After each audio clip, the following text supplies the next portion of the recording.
وہ کن مردوں کی قبریں ہیں جس پر حضور صلی اللہ علیہ وسلم نے خود لعنت فرمائی ہے، اور ایسی قبروں پر فرشتے لعنت بھیجتے ہیں، خود اللہ تبارک و تعالیٰ کی طرف سے ان قبروں پر لعنت ہوتی ہے۔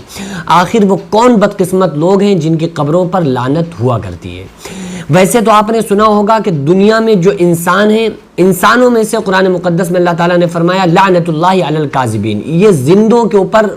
زندوں کے لیے آیت نازل ہوئی ہے کہ جھوٹ بولنے والوں پر اللہ کی لعنت ہے، یعنی کہ جو لوگ جھوٹ بولتے ہیں باتوں بات میں ان پر اللہ کی لعنت۔ اور مسلمان منافق کی پہچان کے بیچ اس بات کو رکھا گیا ہے۔ آقا علیہ السلام نے ارشاد فرمایا کہ منافق کی 3 نشانی ہیں، جب بولے جھوٹ بولے، وعدہ کرے پورا نہ کرے، امانت میں خیانت کرے۔ یہ 3 نشانیاں جس کے اندر پائی جائیں وہ منافق ہے۔ اور آپ جانتے ہیں منافق کس کو کہتے ہیں؟ منافق کو کافر سے بھی زیادہ خطرناک طبقے میں جہنم میں ڈالا جائے گا، اور اس دوزخ میں سب سے نچلے درجے میں منافق کو ڈالا جائے گا، اور سب سے زیادہ خطرناک جو سزائیں دی جائیں گی وہ منافق کو دی جائیں گی۔ تو منافق جھوٹ بولنے والا، وعدہ کر کے پورا نہ کرنے والا، امانت میں خیانت کرنے والا۔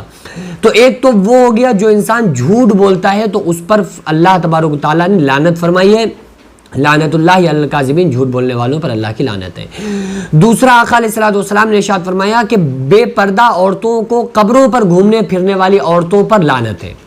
یعنی کہ وہ عورتیں جو بے پردہ ہو کر قبروں مزاروں پر گھومتی ہیں، جبکہ قبرستان جو ہے، عام قبروں کی میں بات کر رہا ہوں،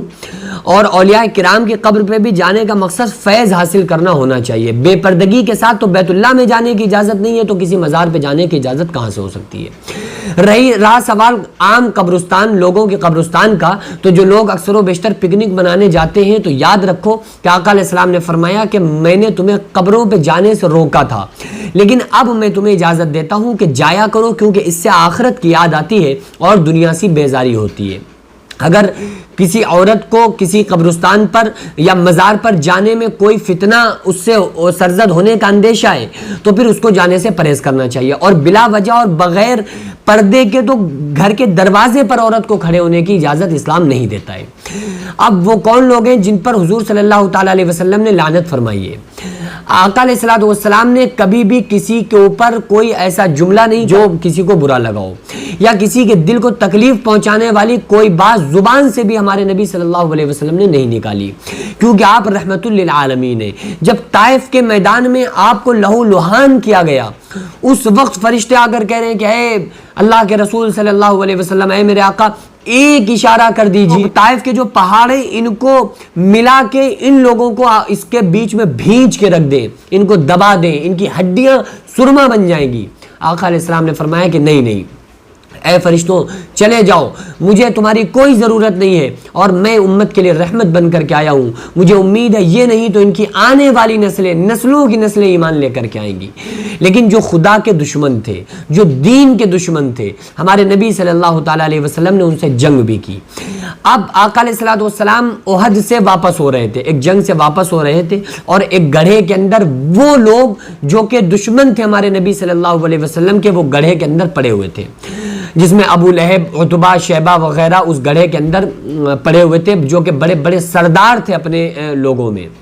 تو آقا علیہ السلام نے فرمایا ان قبر والوں پر اللہ کی لعنت ہو۔ ایسا نہیں ہے کہ قبر میں صرف وہی لوگ جو اسلام والے ہیں، مسلمان طبقے کے لوگ ہیں، انہی کو دفن کیا جاتا ہے، بلکہ بہت ساری ایسی جگہ ہیں جہاں پر یہ رواج ہے کہ چاہے وہ کوئی بھی ہو اور اس کو قبر کے اندر دفن کیا جاتا۔ عرب کے اندر بھی یہی ماحول تھا کہ ان کو لوگوں کو گڑھے کے اندر کھود کے گڑھا بنا کے قبر بنا کے اس کے اندر لوگوں کو دفن کیا کرتے تھے۔ تو آقا علیہ السلام نے ارشاد فرمایا ان دشمنوں کی قبروں پر جب آپ پہنچے اور دیکھا، گزر رہے تھے، اور جب قبر پہ نگاہ پڑی اور گڑھے پر نگاہ پڑی تو آقا علیہ السلام نے فرمایا ان گڈھے والوں پر اللہ کی لعنت ہو۔ تو صحابہ نے کہا یا رسول اللہ صلی اللہ علیہ وسلم، آپ تو ان سے ایسے بات کر رہے ہیں جیسے آپ کی بات کو سن رہے ہیں، جیسے آپ کی آواز کو سن رہے ہوں، آپ تو ان سے اس طرح سے مخاطب ہیں۔ آقا علیہ السلام نے ارشاد فرمایا کہ اے میرے صحابہ، اس ذات کی قسم جس کے قبضے و قدرت میں میری جان ہے، جس طرح سے تم میری بات کو سن رہے ہو اسی طرح سے یہ قبر گڈھے والے بھی میری بات کو سن رہے ہیں۔ تو پہلی چیز تو یہ پتا چلی کہ جب کوئی قبرستان جا کر سلام کرتا ہے تو مردہ اس کے سلام کو سنتا ہے، یا کوئی بھی بات کہتا ہے تو وہ اس کو سنتا ہے۔ یہ بات الگ ہے کہ وہ عذاب میں مبتلا ہوتا ہے تو پھر اس کا غور و فکر نہ ہو، لیکن سنتا ضرور ہے، اور نہ سنتا ہوتا تو ہمارے نبی صلی اللہ تعالی علیہ وسلم نے قبر پہ جا کر سلام کرنے کی تاکید کیوں کی؟ بہرحال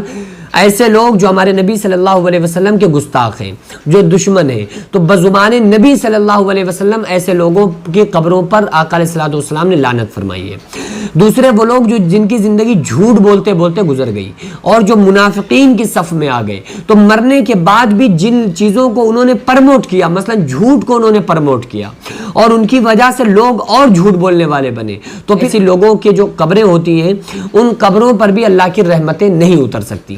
اگر ہم چاہتے ہیں کہ ہمارے مرنے کے بعد ہماری قبر پہ اللہ کی رحمتیں نازل ہوں، تو پھر ہم کو چاہیے کہ اس زندگی کو پیارے نبی صلی اللہ علیہ وسلم کے بتائے ہوئے طریقوں پر ڈھال دیں اور اپنے آپ کو، اپنے ہر طریقے کو، ہر کام کرنے سے پہلے دیکھ لیں کہ اللہ کا حکم کیا ہے اور ہمارے نبی صلی اللہ علیہ وسلم کا طریقہ کیا ہے۔ خدا کی قسم اسی میں کامیابی ہے، اور اگر ہم نبی صلی اللہ علیہ وسلم اپنے آقا کے طریقے سے ہٹ کر اگر کوئی کام کرتے ہیں تو وہ شیطانی کام ہوگا، وہ کام ہمارا مردود کر دیا جائے گا۔ اللہ رب العالمین کی بارگاہ میں دعا ہے، پروردگار عالم ہم تمام لوگوں کو شریعت مطہرہ کا پابند بنائے، ہم تمام لوگوں کو سچ بولنے کی توفیق عطا فرمائے۔ وما علینا الا البلاغ۔ السلام علیکم ورحمۃ اللہ تعالی وبرکاتہ۔